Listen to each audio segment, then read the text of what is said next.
everybody, we're here with Sarah and Kevin from Living Traditions Homestead, and we are at the Ozarks Homestead Expo, and we just listened to them, and we did get a couple clips of that, so we'll show that along with this. So we just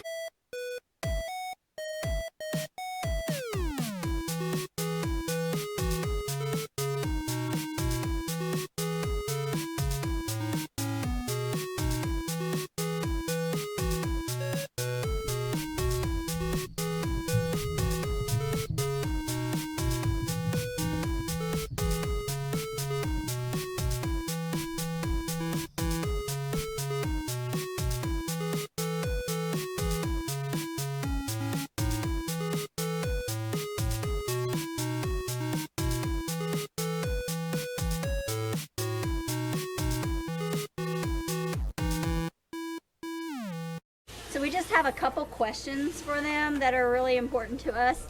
So guys, how has homesteading affected your family? Well, I'll take this question. Okay. Homesteading has affected our family actually very positively. We've always liked to spend a lot of time together, but now we're just kind of forced to out of circumstances. We don't have a lot of things, any place to go. We're far away from town.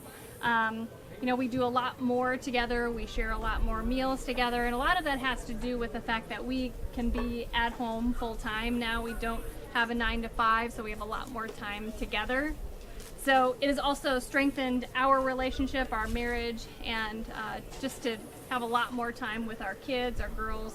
It's been really great. Right. Yeah, a lot of the time that we're spent processing food and things like that are spent as family time. You know, if it's, shucking pinto beans or what. I mean, it may sound like boring things, but you're doing it together as a family, and that really, really does strengthen the family unit. I've also had a chance to start teaching the girls some of the skills that we have. Right, cooking. Yeah, they aren't super interested in homesteading, and I don't think that they'll be homesteaders when they grow up, but they are learning how to cook, and they're learning how to bake, and they're learning how to can. And even if they're not right there hands-on learning, we're talking about it a lot. They know a lot of information about raising animals and growing things. So I think that in the end, it will really help them, even though they're not, super interested in it right now.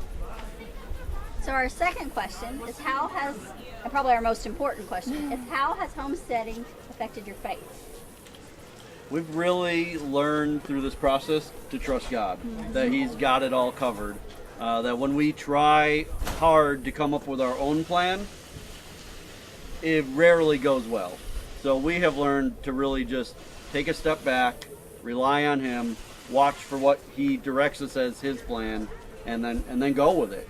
There's things that we've wanted to do that we just felt weren't right. And when we have gone down that road anyway, because we're like, we still want to do it no matter what, those things usually fail.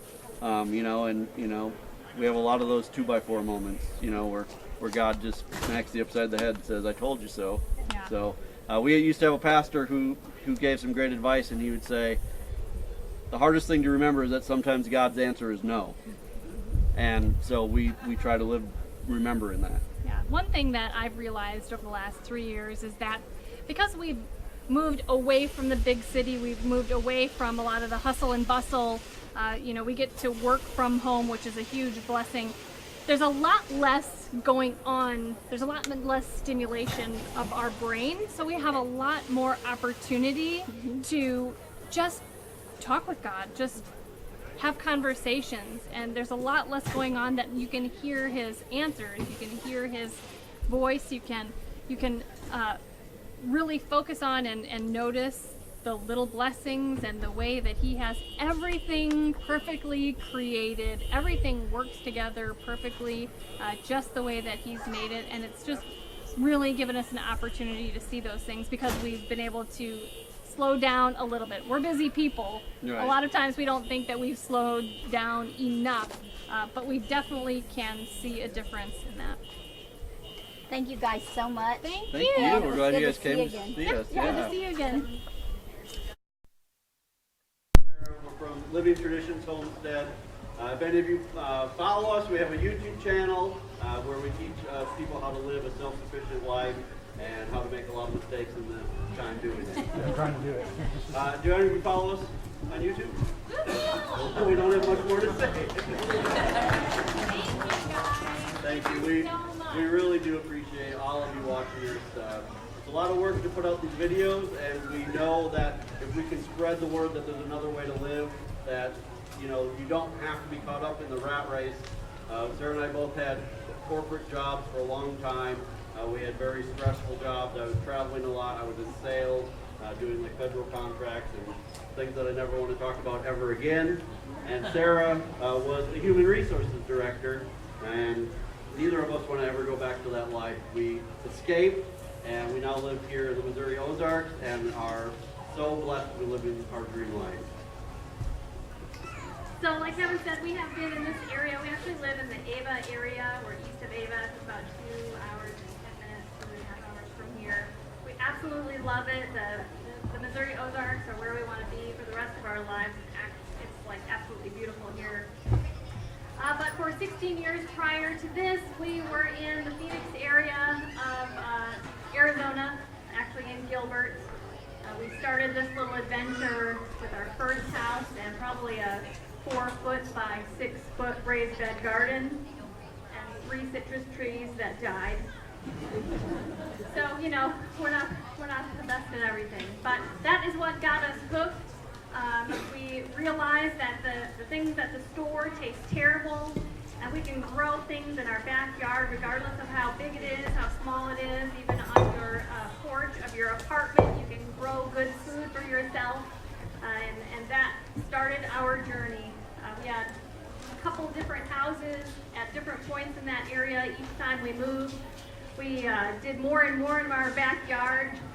A lot of things we probably shouldn't have done because of HOA rules, and some of you may be living in those restrictions right now.